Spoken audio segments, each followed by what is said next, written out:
श्री स्वामी समर्थ तुम्हा सर्वांचे आपल्या यूट्यूब चॅनलवरती मी अगदी मनापासून स्वागत करते। तुमच्या मनातील सर्व चांगल्या इच्छा स्वामी महाराज पूर्ण करोत हीच स्वामींच्या चरणी प्रार्थना करते आणि आजच्या व्हिडिओला सुरुवात करते। आजच्या व्हिडिओमध्ये आपण पाहणार आहोत ते म्हणजे शरद पौर्णिमा, जी कोजागिरी पौर्णिमा म्हणून ओळखली जाते। तर या दिवशी पिंपळाच्या झाडाला आपल्याला एक वस्तू अर्पण करायची आहे। आपले दारिद्र्य संपावे, गरिबी नष्ट व्हावी। त्याचप्रमाणे जर आपल्या कुंडलीमध्ये शनीचा दोष असेल, राहू केतू दोष असतील तर हे ग्रह दोष सुद्धा नष्ट व्हावेत आणि आपला पितृदोष संपावा म्हणून आपल्याला ही वस्तू अर्पण करायची आहे। आपल्या हिंदू धर्मामध्ये ज्याप्रमाणे आंबा, वडाचं झाड, बेलाचं झाड, शमीवृक्ष, आवळ्याचं झाड तर याला धार्मिकदृष्ट्या महत्त्व आहे, तर तेवढेच महत्त्व हे पिंपळाच्या झाडाला म्हणजेच पिंपळ वृक्षाला सुद्धा आहे। पिंपळाच्या झाडामध्ये श्री विष्णूंचे वास्तव्य असते, त्याचप्रमाणे माता लक्ष्मीसुद्धा पिंपळ वृक्षामध्ये वास करत असते। पिंपळ वृक्ष जे आहे तर ते आपल्या पूर्वजांचे म्हणजेच आपल्या पितरांचे निवासस्थानसुद्धा मानले जाते। पिंपळ वृक्षाच्या फांद्यामध्ये, खोडामध्ये तसेच मुळामध्ये सुद्धा देवतांचे वास्तव्य आहे। तर अशा या पिंपळाच्या झाडाला आवर्जून आपल्याला एक वस्तू अर्पण करायची आहे। ही वस्तू आपल्याला नक्की कोणत्या वेळेमध्ये अर्पण करायची आहे, कशी अर्पण करायची आहे, ही वस्तू कोणती असणार आहे याबद्दलची संपूर्ण माहिती आपण या व्हिडिओमध्ये पाहणारच आहोत। पण त्यापूर्वी तुम्ही जर चॅनलवरती नवीन असाल, पहिल्यांदाच माझे व्हिडिओ पाहत असाल तर चॅनलला सबस्क्राईब करा। व्हिडिओ माहितीपूर्ण वाटला तर व्हिडिओला लाईक करा। यंदा कोजागिरी जी पौर्णिमा आहे तर ती 16 ऑक्टोबर आणि 17 ऑक्टोबर अशा 2 दिवसामध्ये आलेली आहे। 16 ऑक्टोबरला रात्री ही पौर्णिमा सुरू होणार आहे आणि 17 ऑक्टोबरला सायंकाळी संपणार आहे। आपल्याला हा उपाय 17 ऑक्टोबरला आणि संध्याकाळच्या वेळेमध्येच करायचा आहे। पिंपळाच्या झाडाच्या बाबतीत एक चूक कधीही करायची नाही, ती म्हणजे सकाळी सूर्य उगवण्याच्या अगोदर कधीही पिंपळ वृक्षाजवळ जाऊ नये, कारण अशा वेळेला पिंपळ वृक्षाजवळ अलक्ष्मी, जी लक्ष्मीची बहीण आहे, अलक्ष्मी म्हणजे दारिद्र्य, गरिबी, अवदसा हिचे वास्तव्य असते।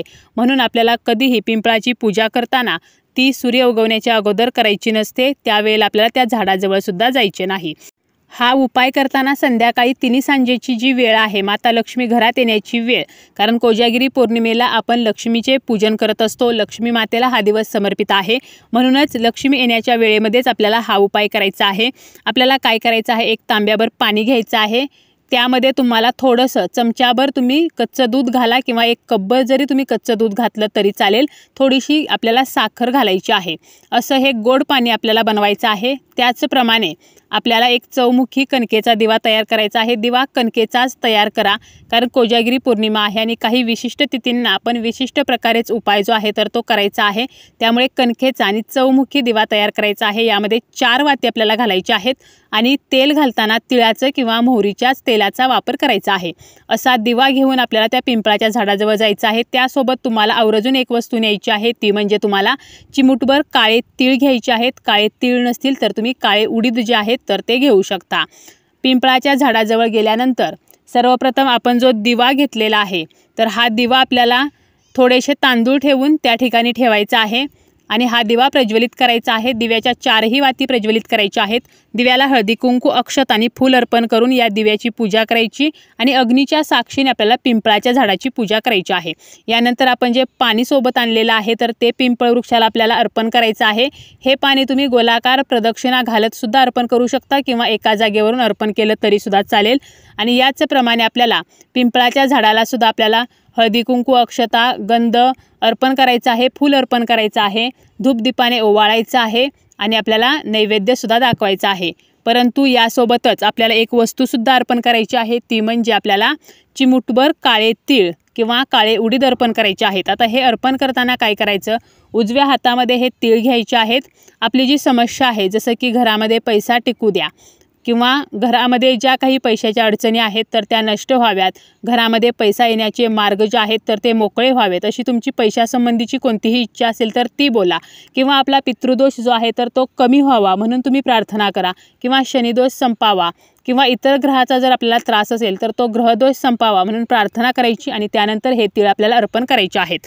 यानंतर आपल्याला काय करायचं आहे, तीळ अर्पण केले म्हणजे झालं असं नाही, तर त्या पिंपळ वृक्षाला 11 प्रदक्षिणा घालायच्या आहेत आणि या प्रदक्षिणा घालताना ओम नमो भगवते वासुदेवाय, ओम नमो भगवते वासुदेवाय हा मंत्र म्हणत आपल्याला श्रीहरी विष्णूंचं आणि माता लक्ष्मीचं स्मरण करत आपल्याला या प्रदक्षिणा घालायच्या आहेत।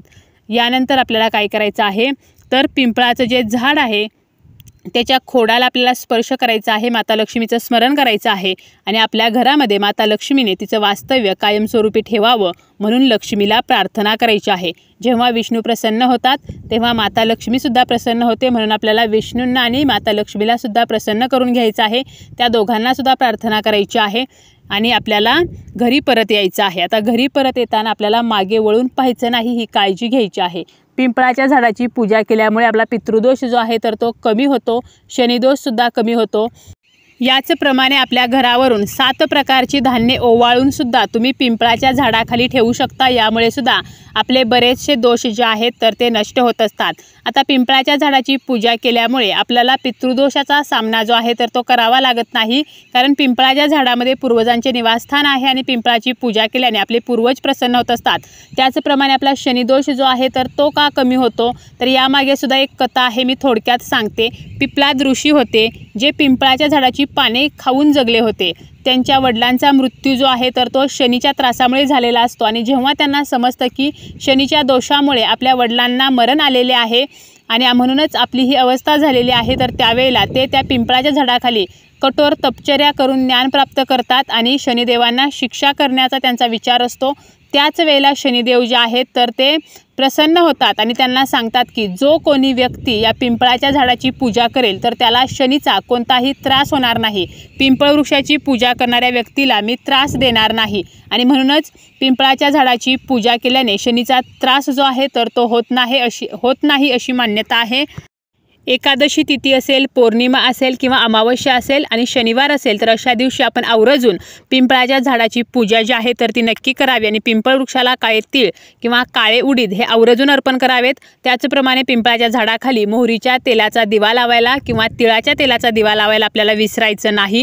असे छोटे छोटे जरी आपण उपाय केले तरीसुद्धा आपल्या आयुष्यातील जे काही दोष आहेत तर ते नष्ट होतात। आपल्या आयुष्यातील जी काही गरिबी आहे, दारिद्र्य आहे तर ते संपते आणि आपल्या घराची प्रगती होत असते। माता लक्ष्मी जी आहे तर ती आपल्या घराकडे खेचली जाते, ती आपल्यावरती प्रसन्न होते।